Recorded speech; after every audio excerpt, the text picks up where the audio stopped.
안녕하세요. 서윤이 엄마입니다. 저는 8살 난 딸의 엄마이자 마인드 강연 및 자녀 교육을 하고 있습니다. 여러분들은 육아 문제 중에 어떤 부분이 가장 힘드신가요? 요즘 아이들은 물질적인 결핍은 낮지만 사회관계적인 결핍은 높은데요. 우리 때와는 환경이 다르기 때문에 우리가 자라온 삶의 방식과 또 교육 방식으로 아이들을 키울 수 없다는 것을 알 수 있습니다. 특히나 포스트 코로나 시대를 맞이해서 우리 아이들에게 필요한 교육을 가정에서부터 꽤 많은 부분 담당해야만 하는 시대가 되었는데요. 오늘 이 시간에는 수많은 육아 숙제 중에 우리 아이의 마음의 소리에 대해서 들어보고 또 아이의 마음을 알아차리는 현명한 엄마가 되는 시간을 갖도록 하겠습니다. IQ나 EQ는 잘 알려진 개념이죠. IQ는 지능지수, EQ는 감성지수를 뜻합니다. 우리 어릴 때 산업화가 이루어지고 양적으로 성장이 되면서 지능지수를 높이는 것이 각광을 받았다가 사회가 점점 안정화가 되고 또 질적인 성장이 이루어지면서 EQ를 높여야 된다라고 해서 여러 가지 교육법이 나왔습니다. 그런데 IQ나 EQ 어느 한쪽만 키우는 것은 또 다른 한쪽에 결핍이 있을 수밖에 없습니다. 그래서 지능이나 어떤 감성을 갖는 것도 중요하겠지만 이 MQ 지수를 높여야 하는데요. MQ는 마인드 지수를 뜻합니다. 이 마인드라는 것은 마음이기 때문에 능력이라고 할 수는 없겠지만 인생을 살면서 꼭 가져야 하는 올바른 마음을 뜻하기 때문에 이 감성이나 지능을 갖는 것보다 더 중요합니다. 무엇을 보고 듣고 배우고 또 누군가와 함께 하느냐에 따라서 얼마든지 달라질 수가 있습니다. 네, 그러면 지금부터 본격적으로 우리 아이 MQ 지수 높이기 첫 번째 시간으로 우리 아이 마음의 소리를 들어보는 시간을 갖도록 하겠습니다. 제가 간단한 미술 심리 테스트 하나를 알려드릴 텐데요. 특히나 말로 자신의 마음을 표현하는 것이 서툰 아이들에게 이 미술이라는 도구를 사용을 해서 아이들에게 접근한다면 아이들이 조금 더 자연스럽게 자신의 마음을 표현할 수가 있습니다. 가족들이 함께 한다면 더욱 좋겠죠.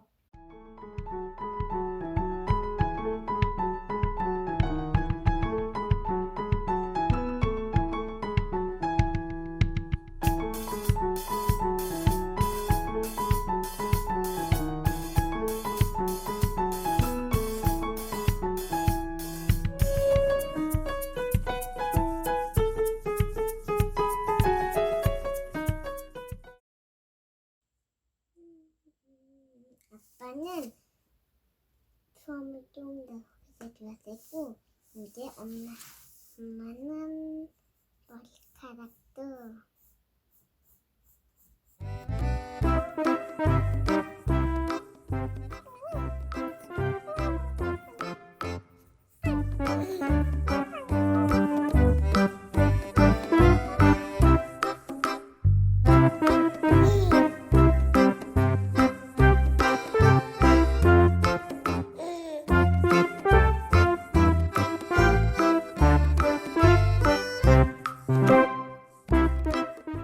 네, 아이들의 미술 활동이 끝났는데요. 하나씩 살펴보도록 하겠습니다. 첫 번째 그림은 저희 딸이 그린 그림인데요.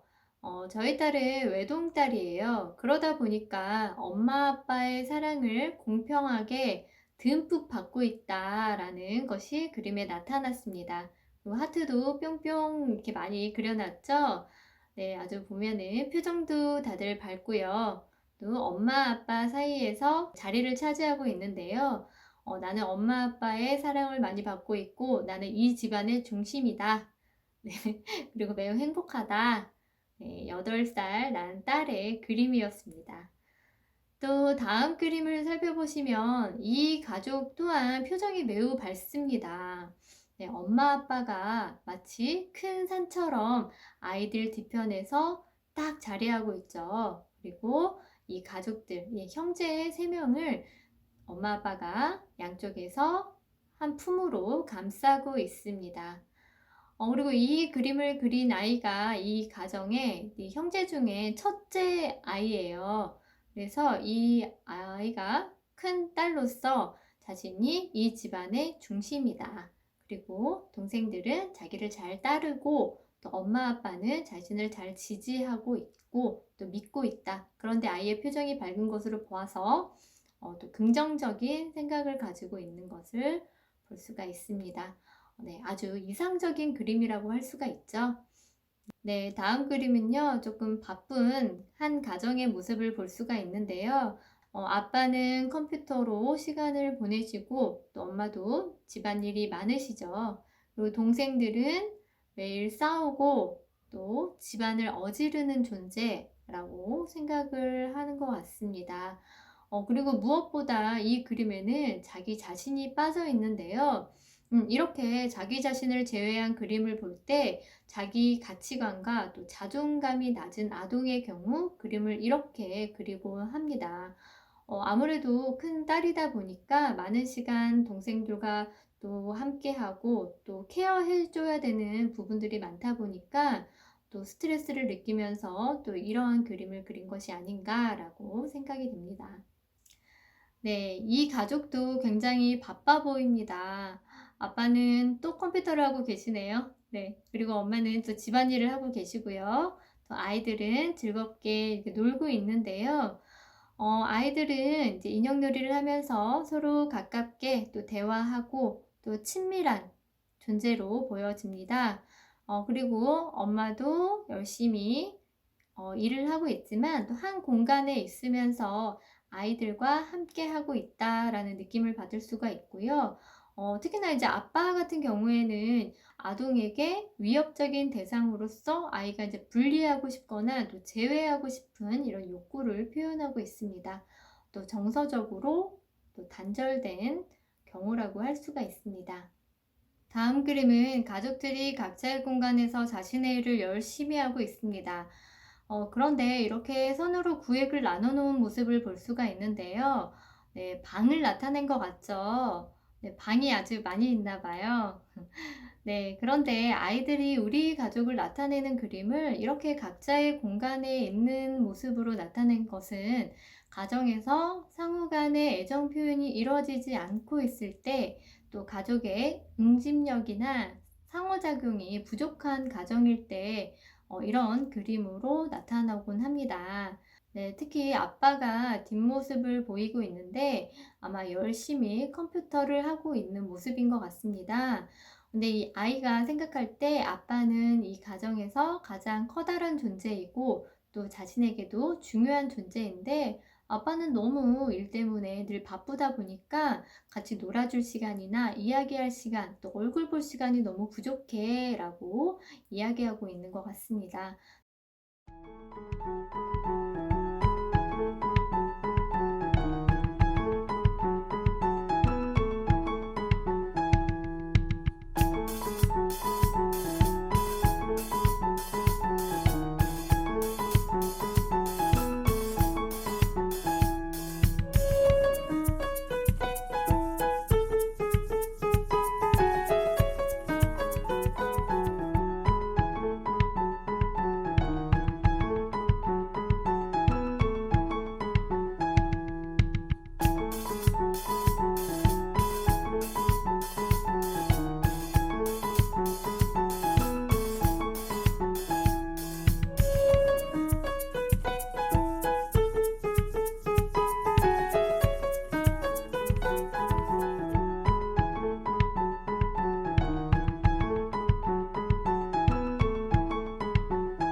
그림 한 장을 가지고 우리 아이가 생각하는 가족의 모습, 또 가정의 분위기를 엿볼 수가 있었습니다. 네, 여러분들은 이 아이의 그림을 보고 어떤 생각이 좀 드시나요? 네, 어떤 어머니들은 또 너무 심각하게 생각하는 또 분들도 더러 계셨는데요. 네, 저는 이 동적 가족화를 미술 심리 치료라고만 보지 않습니다. 물론 심적으로 어려움이 있어서 치료의 목적으로 사용을 하기도 하지만 이 동적 가족화가 이 가족들이 함께 하는 활동이 될 수 있다는 것이죠. 그래서 이 가정의 모습을 그려보고 또 이것이 대화의, 소통의 도구로 쓰여질 수 있습니다. 우리 아이들이 올바른 마인드를 가지고 성장할 수 있도록 도와주는 아주 현명한 엄마가 되시기를 바라겠습니다. 감사합니다.